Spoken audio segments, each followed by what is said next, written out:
Hello and welcome back to Game Domain. Today we are going to be bringing you guys the sequel in our top 5 Pokemon mini-series, with this video focusing on the top 5 Generation 2 Pokemon. Our goal in this mini-series is to rank our top 5 Pokemon in each of the 7 Pokemon generations leading right up to the release of Pokemon Sword and Shield on November 15th of this calendar year.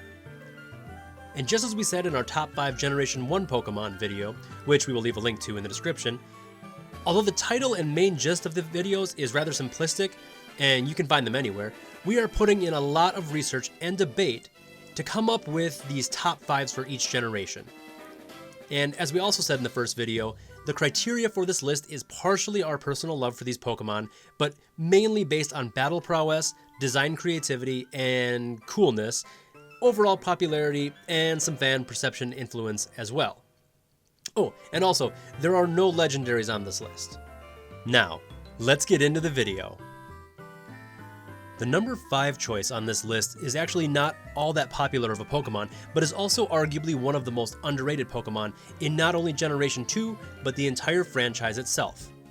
Scizor's design is simple in concept, but complex in its appearance. Although it's essentially a Scyther with a metal shell around it, its design looks much better than it sounds. Scizor is not too much of a competitive menace, but it is still such a memorable and worthwhile Pokemon to have on your team in the games. This falls under the same reasoning as Gengar, who was ironically in the same spot on our first generation top 5, being the fact that Scizor is one of those Pokemon who, back in its generation's time, was a great accomplishment to obtain. In order to get Scizor, you had to hunt a Scyther, which were rare enough themselves, and then trade it while holding a metal coat via a link trade. At the time, evolving Scyther to a Scizor and Onix to a Steelix were the hardest evolutions to come by, and players sure felt accomplished when they did it.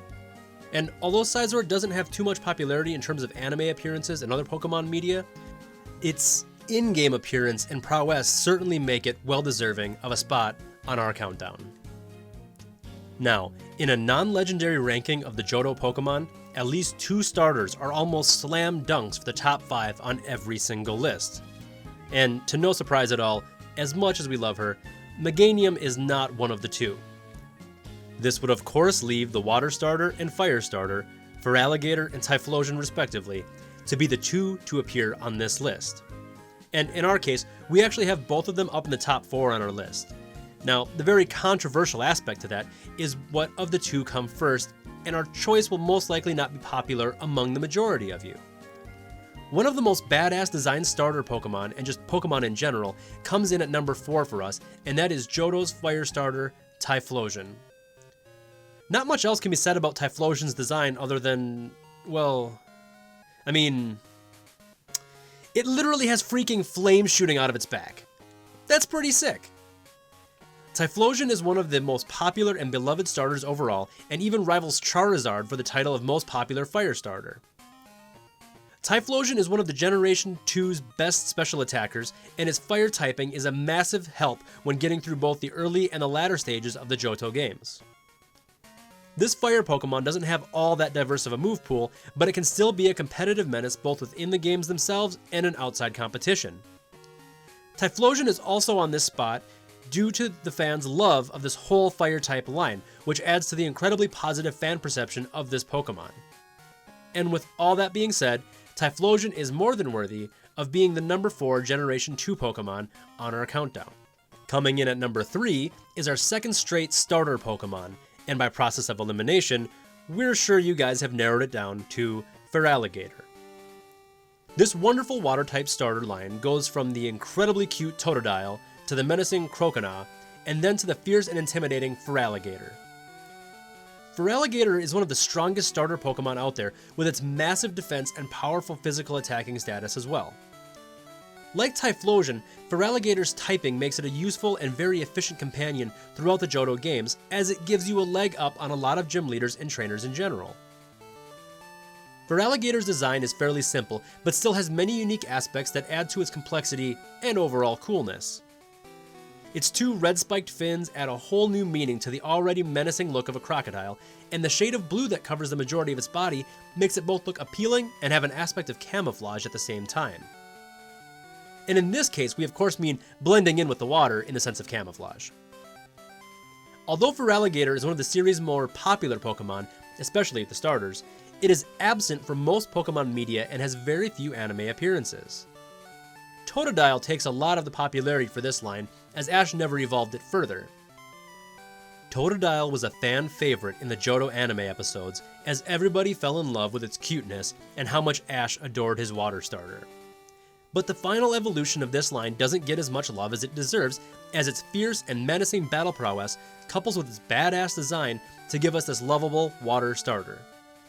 Feraligatr may not be as high on this list for others, but in our case, we have Feraligatr right near the top of its fellow Johto Pokemon at the number 3 spot on our countdown. Coming in at number 2 is arguably one of the least known popular Pokemon in history. There are at least 5 prominent Pokemon YouTubers, or as the community calls them, Poketubers, who have our number 2 Pokemon as their favorite pocket monster in the whole series. This Pokemon was the series' first sole Dark type, a type that was introduced in the original Generation 2 Johto games Pokemon Gold and Silver, and is a member of the Eevee line, one of the famed Eeveelutions.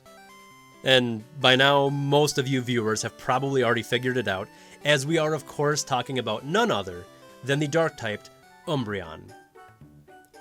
Umbreon has arguably one of the most simplistic designs in all of Pokemon, but there is just something about this design that makes it feel so complex and meaningful and flat out awesome. As Umbreon was the first Dark type in the series, it was only fitting to have it be the pitch jet black shade that encompasses the majority of its body, along with the subtle, yet glowing yellow circles near each of its limbs, and bold yellow lines on each ear and its tail. Umbreon and Espeon are different from each of the Generation 1 Pokemon by how skinny their appearance is, and in Umbreon's case, it doesn't hurt its design at all. It actually enhances it greatly. Being the first Dark-type Pokemon also gives Umbreon a large sense of popularity, and as we said before, Umbreon is many fans' favorite Pokemon. Umbreon is not the greatest in battle, but its speed is truly the highlight of its competitive games. At the time of Gold and Silver's release, Umbreon was statistically one of the game's fastest Pokemon, and many tried as hard as they could to get their Eevee to evolve from Friendship at night just to get this speedster. Umbreon also falls under the category we talked about in regards to Scizor and Gengar, that being the difficulty and hard work it takes to evolve Umbreon from Eevee. Being the pioneer Dark type, there wasn't a very deep and powerful Dark type move pool to choose from when it came to Umbreon's attacks. This gave Umbreon a little bit of a dip when it comes to the competitive side of things, but competitive fighting wasn't all that big in the original Generation 2 games anyway, so it didn't hurt Umbreon's popularity one bit. Umbreon was a massive hit in the original Generation 2 games, and it's not different now, with all of the fans who still love this Dark-type Pokemon, making it our runner-up on this countdown. Our number 1 choice at this point should probably be obvious to most of you. Out of all the Pokemon in Generation 2, this dual-type pseudo-legendary is the fiercest in Johto. Tyranitar has arguably one of the series' coolest dual typings, being Rock-Dark, of course, as well as being one of the coolest designed and strongest hitting Pokemon across all generations. Tyranitar will always be one of the most popular Pokemon to come out of Johto, even if it doesn't have too much anime or media presence. But its lone major appearance was certainly a badass one, that being in the 4th Pokemon movie, Pokemon Forever. In Tyranitar's major scene, it was tainted as a dark Pokemon and began using Flamethrower on the camp it was stationed at, burning everything to the ground in the coolest of fashions. Tyranitar has always been a competitive menace, making you fearful every time you see an opponent send it out onto the battlefield. With its unique Rock-Dark typing, it has few resistances, but a powerful fighting type move can easily take it out in less than 3 hits. Known as the Armor Pokemon, Tyranitar develops its fierce and armor-like appearance over the course of a 55-level evolution cycle, meaning that it takes a whole lot of work to get this beast of a pocket monster. Larvitar, the baby evolution, and Pupitar, the middle evolution, are both certainly on the latter end of a competitive spectrum, and it's almost difficult to use these Pokemon in battle. This of course leads to a use of the switch method, meaning that you send out a weaker Pokemon to start, and then switch it out so that it gains XP and you don't risk it fainting in the process. But other than that, there isn't much else we can say about this Pokemon that hasn't already been said.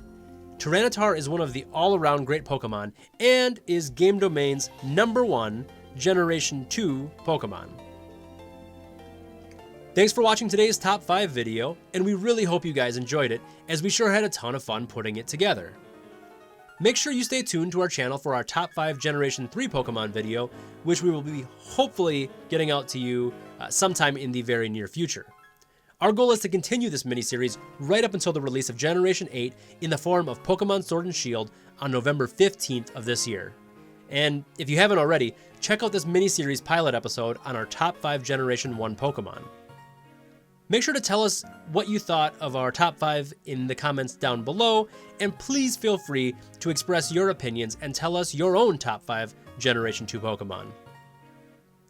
While you are down there, be sure to leave a like and subscribe, and don't forget to check out some of our more recent videos, which we will leave links to in the description, as well as links for our Patreon and Discord. Check out our Patreon, where you can donate to our cause and contribute to the great videos we produce. Some benefits of becoming a Patreon member include seeing future videos a day early, as well as having your name displayed at the end of our content. Our Discord is open to you guys to come and chat with our staff members and each other about gaming, so don't be afraid to join. We have great discussions about gaming topics in our Discord, and it is a great way to communicate and even play with fellow gaming fanatics and viewers of our channel. In the description, we also have links to our merchandise stores, as there you can purchase an array of Game Domain merch, ranging from mouse pads to phone cases and so much more. We also are now well above 20,000 subs, and we just want to once again thank all of you guys for all of the love and support you have given us the past 3.5 years. Stay tuned to Game Domain for more great content, and as always, thank you for watching today's Top 5 Generation 2 Pokemon video.